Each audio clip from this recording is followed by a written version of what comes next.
Welcome to Pop Culture Retro, which was recently voted the 15th best podcast by the residents of the Golden Years Retirement Community in Boca Raton, Florida. Each show, we'll revisit some of your favorite pop culture memories with insider and outsider perspectives. Now, please help me welcome your hosts, Ike Eisenmann and Jonathan Rosen. Hello, and welcome to another edition of Pop Culture Retro. I'm Jonathan Rosen here with Ike Eisenmann, and today we are very honored and thrilled to welcome someone who is very well connected to some of the most beloved musical groups of the 60s and 70s. Talking like Paul Revere and the Raiders, the Monkees, David Cassidy, the Osmonds, Bee Gees, Beach Boys.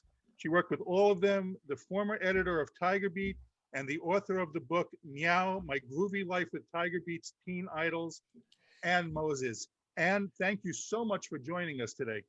Well, it's my pleasure. Thank you. To start, I want to say I read your book, and it was something that I could not put down. It's just every That's what night I like to hear. Oh no, every night it was like one more chapter.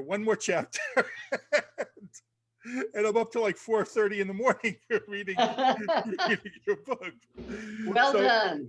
I said I should be angry with you because I didn't get much writing done on those nights, but it was great.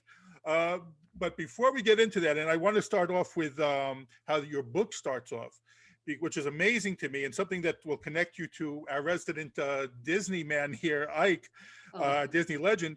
You worked for Disneyland. And as a matter of fact, there are a few sections in your book which talks about Disney. What did you do there? And you met Walt. So what was I he like? sure did. Yes, and how did he inspire you? Well, I got a job at Disneyland when I was 15 and a half. To work for the park, and I just lived 2 miles down the road. We kind of watched it being built when we first, moved there.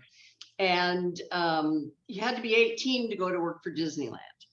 But all the shops on Main Street used to be lessees. In other words, they just rented those spaces, and then, I'm sure Disney took a cut, but it was their own business.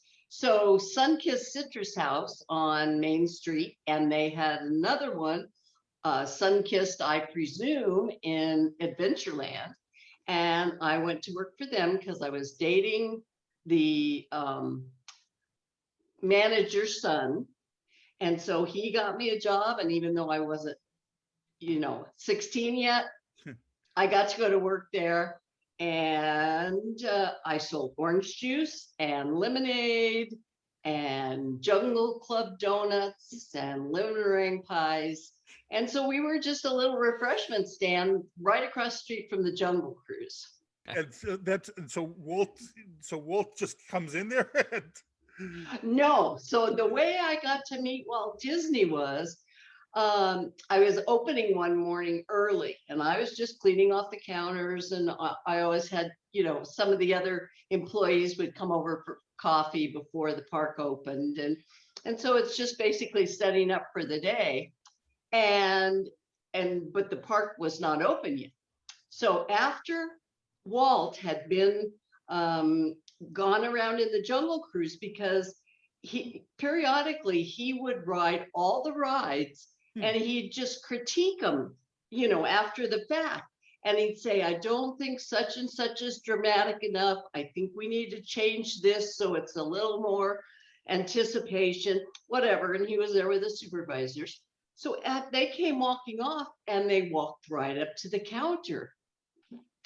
And of course, I'd learned in Disneyland University, which you're required to go to if you work at the park, and it was a 2-day course, and you learn that Disneyland is totally a first name organization, because even though you had your supervisors and then there were, people above them, everybody went by their first name.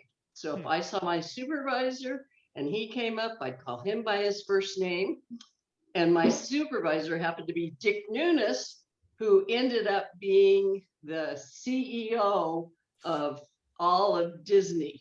Wow. And I think he's recently retired. But I mean, he went up and up and up in the company. But so on that day, so you learn in the class that if you ever have the opportunity to meet Walt, you're never to call him Mr. Disney, because you either call him Walt or Uncle Walt.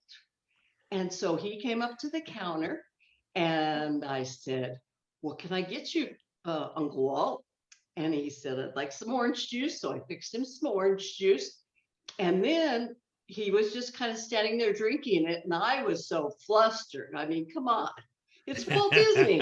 How many times that I sit in my little Anaheim living room watching, Wonderful World of Disney or, whatever. And I kind of blurted out, "I wrote 2 articles for the employee newsletter." And he said, "Oh, you're a writer." And I said, "Well, I wrote those stories for the paper and I hope to be someday." And he says, "Well, you never know, you just keep writing and you could become a writer someday." And, when he said that, of course, I had no idea. It was still kind of a pipe dream. I mean, I was just starting high school and, I didn't know what was going to become of me. But man, in the years after, it was like, gosh, did I get the magic touch of Disney on me that day? Kind of tapping me on my shoulder. Yes. I don't know, but it was like, it was just a really incredible moment. That's amazing. Amazing. Wow. Very jealous. From what I read, the first group that you really had any interaction with was the Dave Clark 5. Correct. So how did that come about, and how did that help you transition into Tiger Beat? Well, so once I started working at Disneyland, I worked every summer and weekends throughout the winter, many of the weekends. And, while I was going to high school. And at the same time, I was also volunteer ushering at a theater in the Round across the street called Melodyland Theater. And, I was going to, and when you volunteered, you were allowed, but once you seated everybody, to either stand in the back, or if there were any empty seats, you got to go sit down and watch, Annie Get Your Gun and Camelot and all these amazing, with some really big names of legitimate, actors and singers. And it was really, it wasn't Broadway, but it was the closest thing to come to Anaheim. So I just adored watching those musicals. And one night I went to work, though, I really didn't know who was on the bill. Well, it turned out to be the Dave Clark 5. And there were a couple other groups. In fact, there was a little known group at the time that I hadn't even paid attention to, and they were called Sonny and Cher. Wow. And then the Astronauts were on the bill, and I can't remember who else, because I just was so excited about seeing a British group, and I hadn't realized they were going to be there. So, man, this was the next best thing to the Beatles, And once I saw them go on stage, I watched the first performance. It was just like, I've got to meet those guys. And, I didn't want to marry one of them. I wasn't, a total groupie, but I was, co-editor of my college newspaper at the time. And I just talked my way with their manager into getting him to let me interview him. I said, I've been assigned to do an article for my college newspaper. Yeah, right. But anyway, so Rick Bacone, their run manager, was just a doll. And after he'd said no to me 2 or 3 times, I just said, "Oh, come on, just give me 5 minutes." And he said, "Okay, I'll give you 5 minutes. And he said, so he wrote a handwritten note, because there were no such thing as backstage passes in those days. There were no big placards on lanyards. You were inside or you were outside. That was it. And so between shows, because they did 2 shows that day, And their second show in the evening, I mean, I raced home. I screamed at my mom, I'm gonna interview the Dave Clark 5. You know, help me find a dress to wear. Da, da, da, da, da. And so then I went back and I used my note for them to let me in backstage. And then there we were, and Rick said, okay, go on in. They're in the dressing room. They just finished dinner. And I ended up sitting down with them for a half an hour, interviewing some of the guys, not all of them, but they were all around because they were listening and they thought it was interesting. And I'm telling you, it was so incredible to be in that room, and they were just the friendliest, nicest guys. And then above all, they had those, you know, irresistible British accents. I mean, I just, you know, I just thought this was the coolest thing ever. And they treated me so nice. And then I ended up interviewing them, you know, a few months later when they came back into town. But that whole thing started to snowball. And before I knew it, I had gotten a call from a little local music newspaper, sold for 5 cents on Fridays in the music stores in Southern California. And it was called Rhythm and News. And it was actually mimeographed, if you even know what that is. Yes. I don't know how young you guys are. It's like, it literally was mimeographed. And so they started to send me up to the clubs in South Los Angeles. And because it was called Rhythm and News, they felt their focus was on rhythm and blues, that type of music. And so they'd send me up, and I would interview Tina Turner. I would interview James Brown, Smokey Robinson. I mean, and it was so fascinating because pretty much I was the only white person in the room at the South Los Angeles clubs, but everybody just treated me so nice. And those entertainers were like so grateful that I was there interviewing them. You know, they didn't care what publication it was from. It was like, you know, they were not getting the same kind of notoriety then that the bands in the British invasion were for sure. So it made me love talking to the people. And you know, it's like, who can I talk to next? This is so fascinating. Then sometime in the fall, I was with a friend who also was, you know, freelancing. And as writers for Rhythm and News, we were not paid. You know, it was a mom and her daughter that were producing this. And, you know, they didn't have resources to do that. So we were out somewhere. I think the Dave Clark 5 had come back into town like in November. And this girl and I went together. And at one point in the evening, she goes, I'd like to work for Tiger Beat. And I said, what's Tiger Beat? And, you know, I had never bought a fan magazine since probably my, you know, Bobby Rydell days, you know, where I bought it so I could put a picture of Bobby Rydell or somebody on my wall. And I said, what's Tiger Beat? And she told me. So I got a copy on the way home. And the next time I was up in Hollywood, which is in December, I think I'd gone up to do a story on the Beach Boys, and their publicist was Derek Taylor, who had been the Beatles publicist. Then he moved to Hollywood, and he was doing PR for Paul Revere and the Raiders, everybody that was on the Dick Clark Caravan tours. And so I was in his office that day because all these people I was getting to know in Hollywood, I always said, I'll bring you a copy of my article. Because I mean, maybe it was going to run in my college paper or in Rhythm and News, and I didn't know if they'd see that. So I made it a point to let them know, they had arranged to set up an interview or whatever.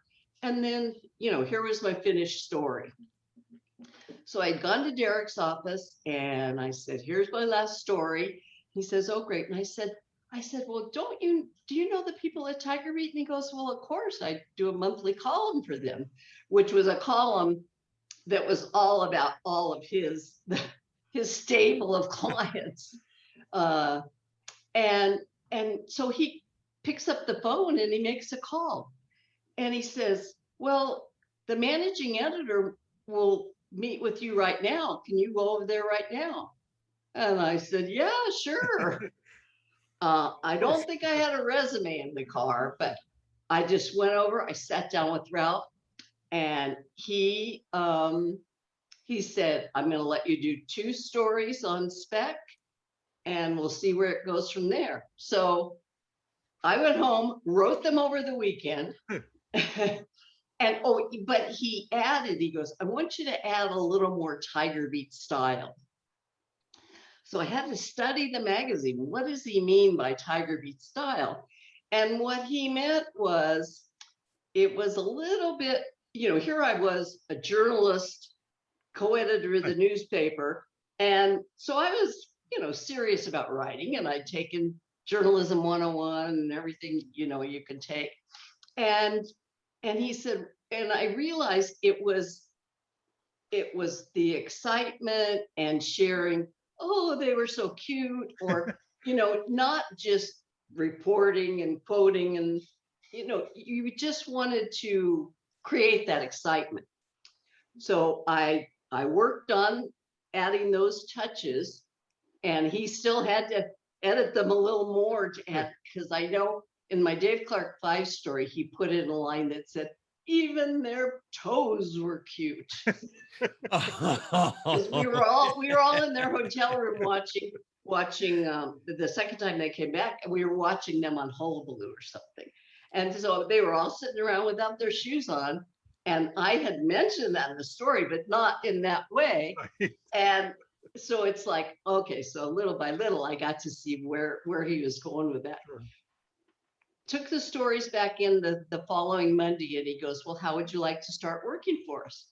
And I said, well, I would. And I said, I can work part-time next semester. And they said, well, we'll have you come in as an intern 20 hours a week, and you can take all your college courses. So in January, I started working at Tiger Beat of 1966. And, juggling, I got credit for it in a advertising class, I think. And so I got a good grade, and I started to work for Tiger Beat, but it was a paid internship. They were paying me a good salary, right, even as a part-time person. So very quickly, not only was I just having experiences like I couldn't have dreamed of, but they were paying me. And it was like, this is a sweet deal. And then I had been all set up and accepted at San Jose State, which, California State College. And I had met with the people in the journalism department, and my folks had worked out how they were going to take care of things. But finally, I guess the last straw was when they sent me on tour with Paul Revere and the Raiders and Dino, Desi, and Billy in August of '66.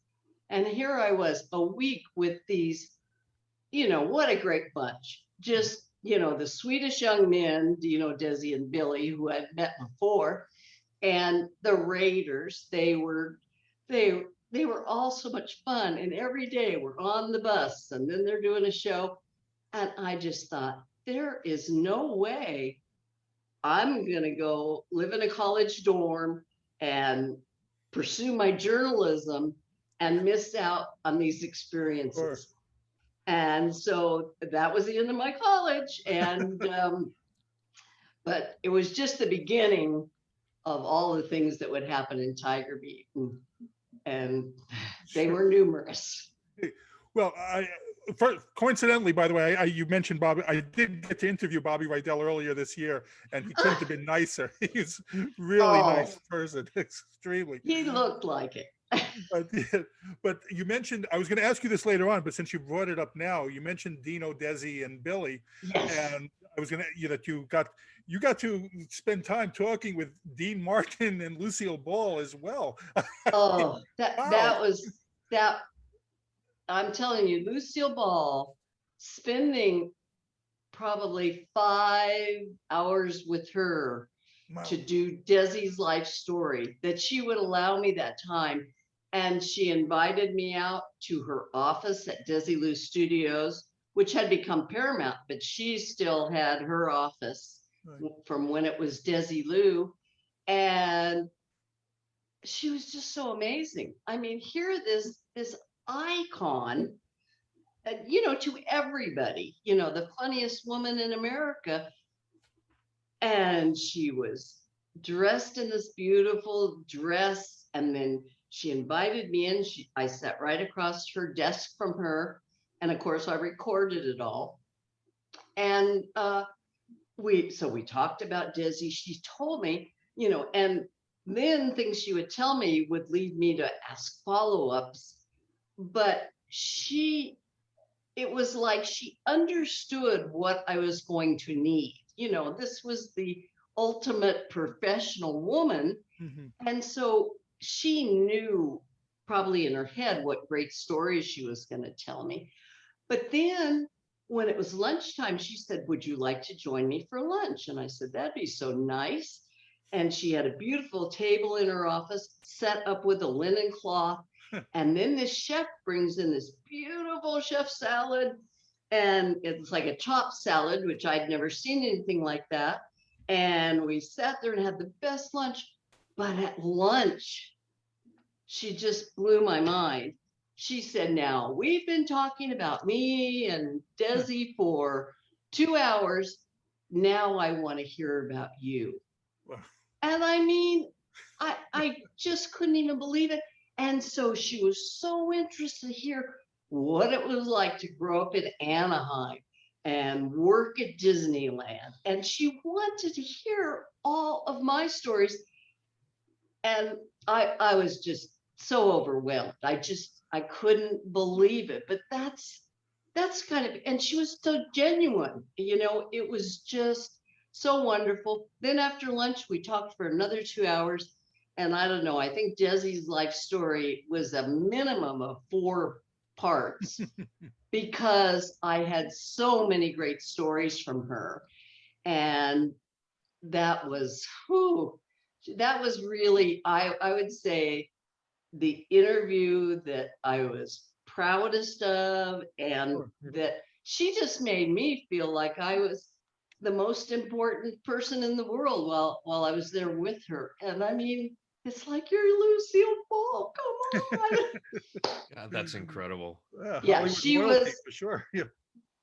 Yes, absolutely. It was so great. And of course, meeting Dean Martin wasn't half bad. It was very early. It was probably one of my first assignments. And I was assigned to go to their house, and we were going to do 24 hours with Dino, Desi, and Billy. So I had met them just briefly. I'd done a little interview a few months before, when Desi was only 14 and they were playing at one of the Hollywood clubs. And what was funny, in my article, I say, well, they're headlining at this club and they're filling it up, but they aren't old enough to drink. So, and it was a club where you could drink. So I thought that was kind of cute. But so I go in, and their manager, who I had already met, and he said, "Well, wait here in the like a family room." And it was a little room at the front of the house, just very comfortable. And there was the bar. And who walks in this gorgeous cashmere sweater but Dean Martin? Just like Lucy. I'd seen him on TV for my whole life. And he said, and then I was introduced and he goes, nice to meet you. Can I get you something to drink? Hmm. And it's going through my head. Dean Martin's asking me if I want a drink.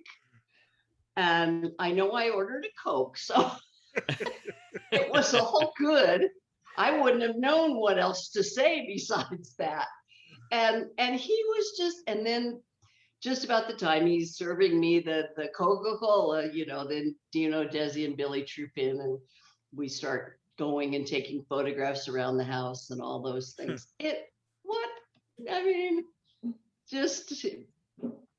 That's pretty lucky. Incredible. Now you moved up. I was reading, you moved up in Tiger Beat pretty quickly. I mean, you moved up the ladder very quickly. Was there jealousy from other staffers or anything? There really wasn't. I've thought about this so many times. I'll see movies where it's all cutthroat and I've worked here for 5 years and I can't be anything but an assistant editor. Am I ever going to make editor? And I'm going, well, my story wasn't like that. Because when I went to work there were only maybe 5 people. There was the publisher, Chuck Loffer. There was the managing editor, Ralph Binner. Lottie Powell was the only woman who worked there. And she was doing a lot of the writing and things. And then, they had a photographer and I think a guy that sold ads or something. But I mean, we were just a little tiny group. And very quickly we started to grow. And so there would be editorial assistants. But, I was like number 4 of the editorial people. And so they needed me to do more. It wasn't like, oh, I'm trying to move up in my career. It was just, well, you can handle this. Now you're in charge of it. And I remember after the first year, I got real sick in January of 67 and I couldn't go into work for like 3 weeks. Well, at that point in time, I still had the title of feature editor, but I was approving every page in the magazine in its final form before it went off to the printer. So the artist brought everything over to my apartment and I drug myself out of bed and approved the issue. But I mean, it didn't really dawn on me how big a thing that was until like last year, when I thought about it. It just seemed the natural progression of things because I certainly didn't know anything different because I hadn't ever had an experience like that. And just how mind-boggling just to come out of school and all of a sudden you're deciding what gets put on the magazine. Exactly. And that was the way they went with me. I'd say, well, what about if I do a story about this? Or what if I do a story about that? And Ralph would go, yeah, great.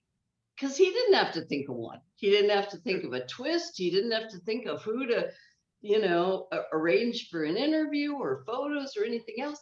And so I don't think they said no to me, at all. They were just right on board from day one, which made it a breeze for me. Well, in your book, you got plenty of shade from, is it Gloria Stavers from 16 magazine? Oh, yes. Which was, at that time, it was bigger than Tiger Beat, but did she try to intimidate you? I mean, did she try to, get animosity because you were like intruding on their territory, I guess? Well, she I think she was attempting to intimidate me very much. The thing is, I had arranged with Derek Taylor to go on tour with the Raiders and DD&B for a whole week. But on the second day, Roger Hart, who was the tour manager and he was manager of the Raiders, he came to me and he goes, well, we knew you were going to be here the whole week, but Gloria Stavers insisted on coming on this tour. And so you're not going to be able to interview the boys or take pictures while she's here. And I went, okay, I wasn't happy about it, but what was I going to say? You promised me. So I just went with it. She came that night and we all left on the bus the next morning. So as I'm climbing on the bus, she's already in the front seat. And she said, just keep on walking, meaning to the back of the bus. And she said, if I see you take that camera out, you're going to be in trouble, or, something like that. It was like, don't touch that, because I had my camera bag with me and everything. And it was like, I was just so stunned. I'd never been treated that way. When I was, 20, I was 19 at the time, and she was close to 40. So it was kind of like, what are you worried about, woman? But, I just went with it. I went to the back of the bus. I still did my interviews all the way in the back. She couldn't see me. And what was really phenomenal was the Raiders saw what was going on, because we were eating our meals together. We were all sleeping in the Holiday Inns, and then we were on the bus. And this was not a fancy tour bus. It was like a school bus, the hard seats, it was as basic as you could be. And so they just said, don't worry.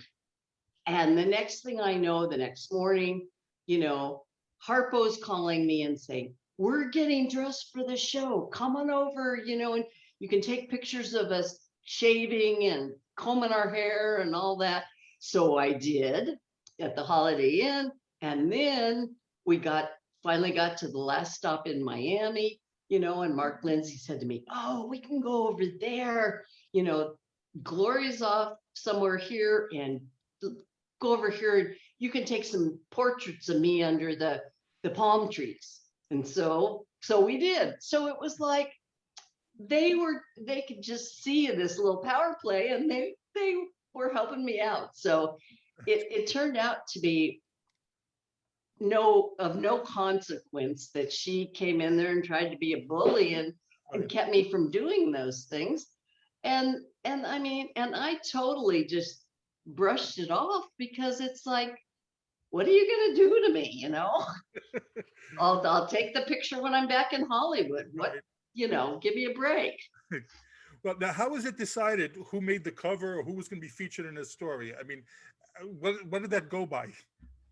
Well, we always just tried to cover as many of the groups and TV personalities and things based on our letters to the editor. And how many letters came to the office, addressed in care of Tiger Beat, to Davy Jones or Mark Lindsay or Chad and Jeremy or whoever it was. And that kind of created its own hierarchy.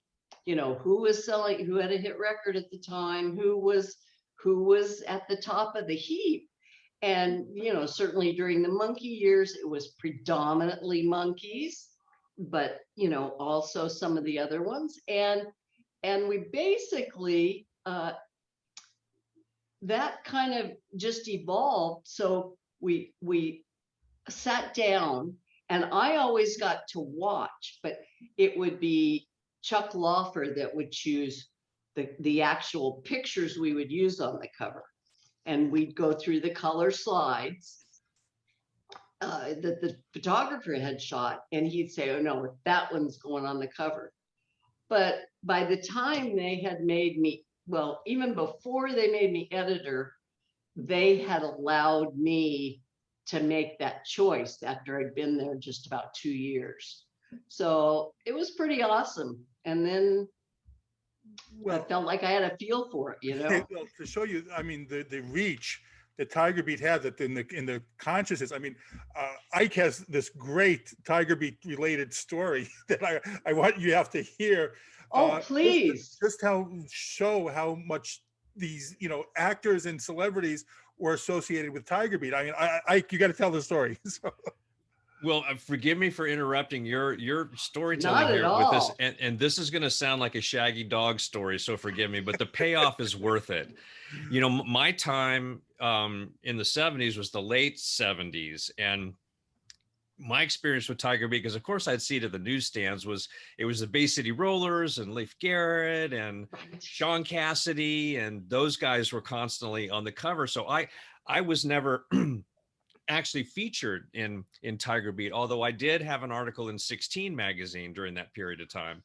But when I was 17 years old, I was finally driving myself around to all of my auditions, and I auditioned a lot. And I had one in Hollywood late in the afternoon on the day of the Academy Awards. It was Academy Wow. Awards night. And my family was having a big party, which a lot of people did. We did it every year. It was very involved. And so after my interview, I was supposed to pick up food for it. My parents were getting ready for it, et cetera, et cetera. And I drove a Volkswagen Bug at the time, which I absolutely loved. But I had this tendency, I had a tendency to lock my keys in it because I was so absent-minded all the time.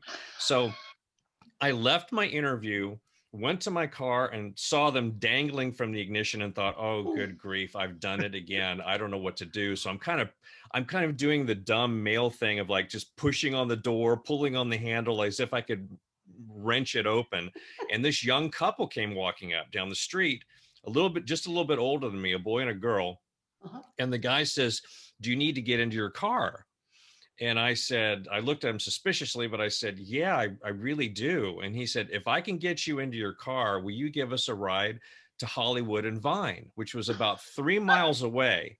And they apparently were walking that direction, but didn't want to walk the whole way. So I thought, all right, well, let me see what happens. And I said, yeah, you got it. So he goes, pops the wing window open very easily, reaches in, unlocks the car.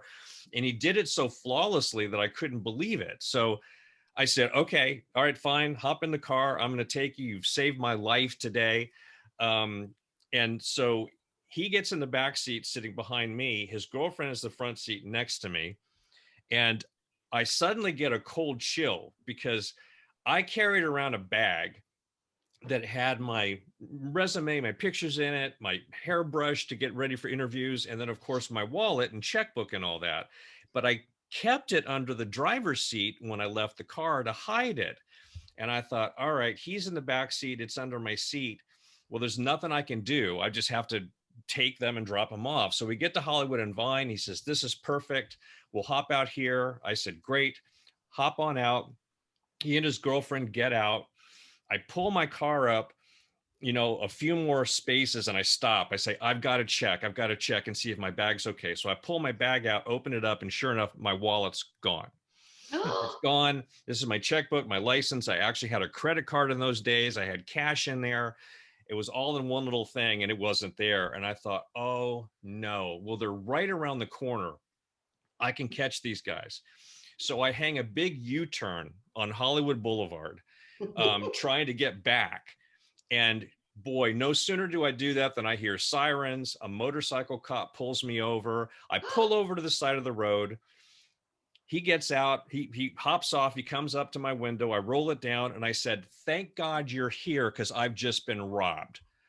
And of course, this guy looks at me like I'm a nut job. Like you're Says, trying what are to you talking pull one. about? You just got robbed. You just pulled a illegal U-turn. What are you talking about being robbed? I said, no, officer, they're right there. They're right down the street. We can go catch him. And he starts to get very agitated and says, look, I don't know what you're talking about. I don't do that stuff. So, all right, go ahead and tell me what's going on. So I tell him my story in a panicked state. He chastises me for picking up quote unquote hitchhikers in Hollywood. I should have known better.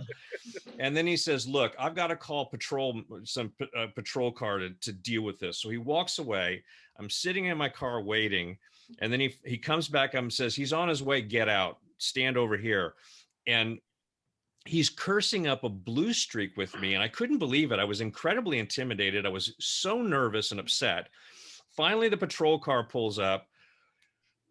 The traffic cop says to them, okay, you got to hear this story. I don't know what to do with this kid. So I'm telling my story again. And at the same time saying, you guys don't understand. The more times I have to tell this story, they're going to get away. Yes. Well, I run through the whole thing. The patrolman says, all right, if you want to file a theft report, you got to come down to the station. I can't do it here. So here's my card. Here's the address of the station. If that's what you want to do, fine. But this is no longer our problem. And then the original traffic cop says, okay, gee, great. You're going to let this kid go. Well, I'm not. He's getting a ticket. He made a U-turn. I'm giving him a ticket as he's, again, cursing at me. So I've got this ticket. I can no longer pick up the food going home because I don't have any money anymore. I've got to go to my parents, and my father, I knew how angry he was going to be about this entire situation. We had a house full of people that were showing up, and I was absolutely rattled beyond all belief. So when I get home, a friend of ours who was one of our guests was a retired New York City detective. Oh, cool. So I'm telling my story, and I'm kind of blubbering to get it out because I don't know what sort of ration of hell I'm going to get for this whole thing. And at the end of it, he says, Ike, police officers can't talk to you like that. He said, that's not right. I mean, whether or not they go to caught the kids or not is irrelevant. Give me your ticket. So I give him my ticket. He calls up the precinct. He gets the desk sergeant on the phone and says, look, and he pretended to be my father. He said, look, my son just came home and he had this experience with one of your officers. I want him to tell you what happened because this isn't right. So now I have to tell this story all over again to one more police officer. And when I was done, he said, he apologized profusely. He said, I am so sorry. He should not have done that. He said, I don't know if you want to file a report against this officer or not, but if you don't, that's fine. If you just send your ticket in, I will take care of it. You don't have to appear in court. We're going to handle it. He never should have done that. Well, I was so incredibly relieved. But now at the end of this, my wallet's gone. Now I've got to go. I had to cancel my checking account, open a new one, cancel the credit card, got a new one, got a new driver's license. You know, back in the 70s, in our day, that was no easy task. No. Well, the upshot was 2 weeks later, after all this happened, I get a phone call. And I actually had a private line in my house because of my business and my own answering machine. Mm-hmm. And I'm making up this name because I don't know who it was. But this woman is on the phone. She says, my name is Debbie from Tiger Beat Magazine. And I said, okay. What's going on? And she said, did you lose a wallet? And I said, well, sort of, I did. What do what's going on? And she says, well, I've got a wallet here with your name and address in it. And I said, well, how did you get my phone number? Because it wasn't listed. She says, oh, we have our ways. But if you'd like your wallet back, come on in. And I said, all right, fine. So I drive back into Hollywood, and I did not remember where Tiger Beats, what street its address was on. But I went there, went up however many floors it was, the office, went in. Yep. Debbie was the receptionist at the time. And I said, I'm Ike Eisenmann. I'm here. I guess you've got my wallet. She says, oh my gosh, I'm so glad you came in. She pulls her drawer open and pulls out my wallet. And she opens it up and she looks at the driver's license, looks at me, and she says, oh yeah, you're definitely Ike. I'm sure this is yours. So she handed it to me. So I open it up, all my checks are there, the credit card's there, the cash is still in it. And I thought, this is incredibly bizarre. So I said, how did you end up with this thing? She said, well, this young girl came in the office. She was really upset. She tells me this story about her boyfriend, how her boyfriend stole your wallet from you. Oh, and no. She didn't know what to do. She was so angry because apparently she had recognized me from my work, didn't say anything to me about it because she was all starstruck and I had absolutely no idea. But she was walking with him down wherever it was in Hollywood. Her boyfriend pulls a wallet out. She gets angry, grabs it, and looks around because she doesn't know what to do and sees Tiger Beat's name on the building and thought to herself, if anybody can get a hold of this guy and get it back, they can. So she went up to the office, gave it to him, told him the story, and left. So that is amazing. So that's my only Tiger Beat connection. That's my claim to fame with Tiger Beat. That is such a great story. That's I when we told had you it was- moved to Hollywood Boulevard, right across the street from Grauman's Chinese. Ah, okay. Yeah. And I wasn't it sure if was you were on Vine or Hollywood, but yeah. 72. No, it was down by Grauman's Chinese. Right. Got it. And we'd been at 1800 North Highland, which is yes. Okay. yeah. Yeah. Yeah. So, but then we were on Hollywood Boulevard, and we were up on quite a few floors. It was nice. Yeah, no, for sure. But my gosh, and it just is made the me think best story. how powerful Tiger Beat really was, or Exactly. those Oh, magazines were. These random kids run into me, and this whole thing happens, and then I end up getting it back, which was great. Even though I had canceled everything, but yeah, so there it is. That is great. And it really sounds to me it just sounds to me like, given your position when you when you started working there, your influence clearly had a great deal to do with the budding and growing success of that magazine. Would you say will you give yourself credit for that? Today I would.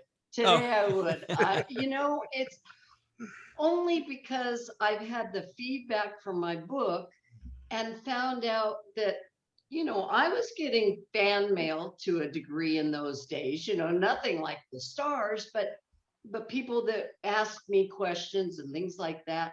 But I had no clue just how much I was tied together with some of the idols from then. And the biggest revelation was that as many boys as girls were reading the magazine back then. And we didn't have a clue. We were targeting preteen and teenage girls, and that was it. Luckily, we had enough variety that these boys that were all starting their own garage bands, whatever city they were in the United States, they wanted to hear about musicians. They wanted to hear certainly about the stars they could see on TV.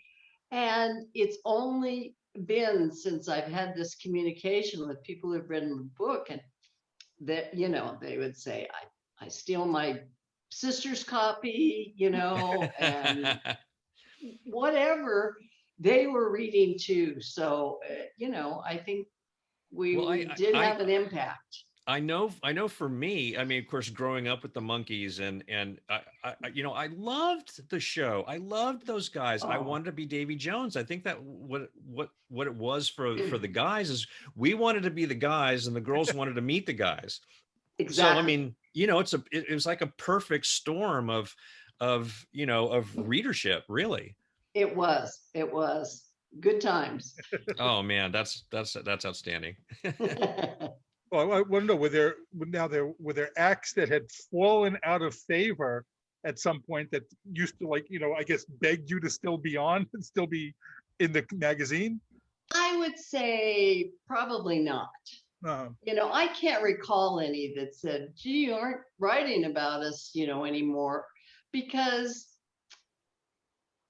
for whatever reason we weren't, whether we'd gone on to the next big set of stars or who was ever having hits at the time, we didn't really get that reaction. But I did a past podcast with the Cowsills yesterday, right. And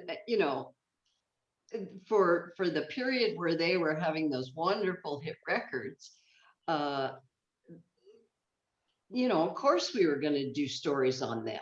Mm-hmm. And then as things diminish, we kind of lay off. But they were saying to me, they said, we couldn't believe you came over and interviewed us at the Century Plaza Hotel after our first hit record, and I'm going, well, of course I would do that, but it was like they thought, hey, this is the big time. And to hear that perspective, I mean, it just didn't cross my mind that they would be excited to see me, because it was always the opposite. I don't care who I was going to meet if I hadn't met him before, whether it was the Rascals or the Cowsills or, the Lovin' Spoonful, whoever it was like everyone was so interesting, all the different backgrounds, all the dynamics of the different groups when you'd interview them. because that was so much fun. People would try and talk over one another, and people would, certain ones would try and get the spotlight, just more attention. But it was all just so good natured, and so it was flattering to hear them say that, though, I gotta tell you. Well, if I'm right now, I'd like to go over some of the groups that you covered. You can share some, reminiscences you have about them. And of course, I'm just going to go with my favorites. And by the way, my favorites are now my daughters. My daughter's like obsessed with all the, Donny Osmond, David Cassidy, and so she's 15. She knew who you were. She had seen you when I said, she was like all excited. She's not here now, but she's all upset because she had seen you in another interview and talking about, the groups that she likes. Yeah. So, oh, that's wonderful. Very excited about this. She wants me to send it to her tonight because she's not here. But I'll start with the Monkees. I mean, I was a huge, like Ike, I was a huge Monkees fan. I'm still a huge Monkees fan. I've seen them like a dozen times. I'm going to go see Mickey and Mike now at the last tour now. Yes. Your magazine had exclusive rights for them publishing. I mean, how did you get exclusive rights, and do you have any idea how big they were going to get? And also from the book, it seemed like their personalities, their personas kind of matched their real life personalities a little bit. I'd say quite a bit. They matched their personas. Although, Peter would never be accused of being a dummy. Right. They were awesome, and the way Chuck got the rights, so he was invited to a screening of the Monkees before any of us, and before the show debuted, quite a ways before the show debuted, and he immediately locked in the rights, the licensing for the official Monkees magazine, Tiger Beat's official Monkees magazine, and or was it Monkees Month? Anyway, and also a column written by each of them every month that we ran in Tiger Beat. And those, yes, they were written by us, but it came from the interviews and what they expressed. We wrote it as them telling the story, but they actually came, from the ideas from talking with them. So it wasn't like we just said, oh, okay, we're going to write about, hummingbirds this week and make them all talk about hummingbirds. It was always based on something that came from them, so that we were putting, semi-genuine things in the magazine. And I have to hear this when Peter Tork invited you to a party and answers the door naked, and there's other people inside naked, just walking around. Well, actually, it wasn't a party. Okay. He had left the Monkees, and then he bought a house in the San Fernando Valley, and it was like a regular, a nice tract house with a pool. And I was going over there we were going to talk about his new group with his girlfriend and Rain. And so I went over to the house, and yes, he answered the door nude. And, it was the 60s. I had been up to Haight-Ashbury and been to the Fillmore and, seen the Love-Ins in San Francisco, that kind of thing.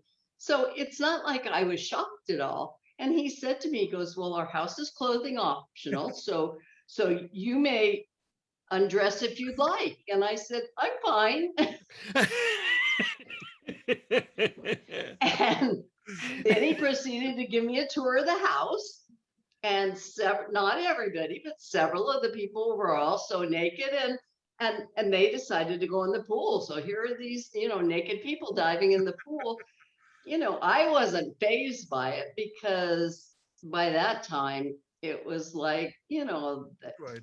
Woodstock had happened, or maybe it was just happening. I don't know the exact time, but it was not a big deal in Hollywood.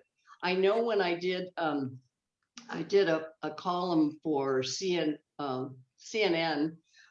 when Peter passed away, and I told the story, and the woman editor said to me, "Well, did you feel like you were being sexually harassed?" And she was putting all of today's sensitivity onto it, and I went, "No, it's no big deal. It's like."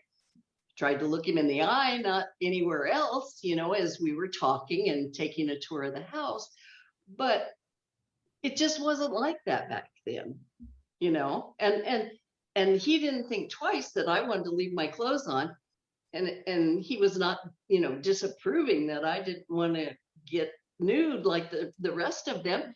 And that's why it just, she couldn't comprehend how that wouldn't be a form of sexual harassment. And it was like, well, not in those days, son. Oh, wow. So I read now Mike Nesmith treated you pretty shabbily. He did. Yes. He was, at first he was really cooperative. But it was funny because my husband was transcribing on my Facebook page. I'm doing life stories every Friday. Mm-hmm. And so whether we published it as, and they were always written, as told to Ann Moses, because they come from my interviews, and so it's in their own words. Your Facebook page is great, by the way. I do love that page. Oh, thank you. And so my husband was transcribing Mike Nesmith, which is coming up in a few weeks, and he goes, "Is that really what he said?" And I said, "Yeah, what do you mean?" And he said, "He was crabbing all the way through it. I was bullied. I was this. And I said, "Well, gosh, I'm going to have to read that again. I didn't remember that." But that's the way Mike was. I always called him a curmudgeon because he was always kind of that, like he was annoyed. He always acted annoyed around me. And, it took me a long time to understand what was going on, but he just really felt, I'm really a musician. And at one point he said to me, "I'm married with a kid." He goes, "I don't have time to talk about teeny bopper stuff." And he just didn't want to be bothered with it. I don't know if he's writing songs in his head or what he was doing, but it really found that uncomfortable. But he came up with the perfect solution, because he said, "I'd rather you talk to Phyllis, his wife." Mm-hmm. And that started a wonderful friendship. We would go once every couple of months and have a really long lunch, and I would interview her over lunch. She was just so wonderful, down to earth, nice woman, great mother. And so she would answer my questions honestly and just tell me things that were, fun little, I wouldn't say intimate details, but just details of what life is like at home, how she and Mike met, all these things. And they made for wonderful stories because it was, she wasn't annoyed at telling their stories. She was proud of him. So, and that just helped me get through until there weren't Monkees anymore. Well, and the same thing, Davy Jones comes across really well in your book. He comes across like really nice and the story that with Jan Barry from Jan and Dean. Oh, that was so awesome. Yeah, if you just tell a little bit of that, it's.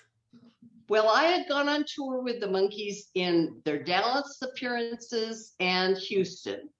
I can't remember the exact dates, but I think they played one night in Dallas, and I think it was the next night in Houston. So we had done the Dallas thing, and I had gone to a radio show that they were doing, and that was when I got trapped in the limo with Peter, and the girls they had to escape out the top of the building and down a ladder, and then they drove the limos around to pick them up, because while they were on the radio, all the girls started showing up, and it was like in a strip mall, and they just converged on this place. And I mean, literally, they were surrounding the limos, and so that was pretty interesting. But anyway, so did that, flew after the show to Houston, spent the night. Davey invited me to have dinner with the people he was having dinner with at this, it was a British pub type restaurant. And he and Peter were sitting together across from me and Jan Berry. So then Jan came in on crutches, and I had talked to Jan after the accident, but that had been a long time before, and I didn't really realize, I wasn't aware of all the rehab he was going through and everything. So as we sat there waiting for our dinner to come and things, here is Jan, who did have brain trauma in the accident, and he looks over at me and says, "I know my ABCs." He was like a kindergartner or a preschooler, and he was so proud of his accomplishments. But here Davey was taking him along on tour so he could be reminded of the days when he was on stage and performing and all that. And Davey was just he was like a father with him. It's like he talked to him as if he were a man, which he was, but he also got where he was in his rehab. And in that regard, he was still just a little boy, and he was trying so hard. And it was one of the most touching things I have ever seen, to have one artist treat another that way. And Davey just had a tremendous quality for compassion. He was really compassionate about other people. And to see that example was it was beautiful. No, that was great. That was really a touching story. And along the lines of Davy Jones, I mean, one of the things, we just interviewed Mark Lester last week from Oliver, and yes, he was on the cover, and Jack Wilde was on the cover many times, I saw. But you hinted at in the book, but I didn't see it yet, that Jack Wilde's reps wanted him to have like the Davy Jones career path, and we're pushing kind of for that, right? Oh yeah, they could only hope, though. I mean, it took the Monkees for people to realize, what a talent Davy was. And I mean, yes, they both played, in Oliver, but, it was two different situations. Right. That is fantastic. Well, I hate to disappoint you all, but we're going to have to pause right here for part one of our interview with Ann Moses. Please check out her amazing Facebook page and look for part two next week. As always, this is Jonathan Rosen, along with my co-host Ike Eisenmann. Thanks for listening, and please remember to subscribe. Bye-bye. Thank you for listening to Pop Culture Retro, where no one was hurt during the making of this podcast.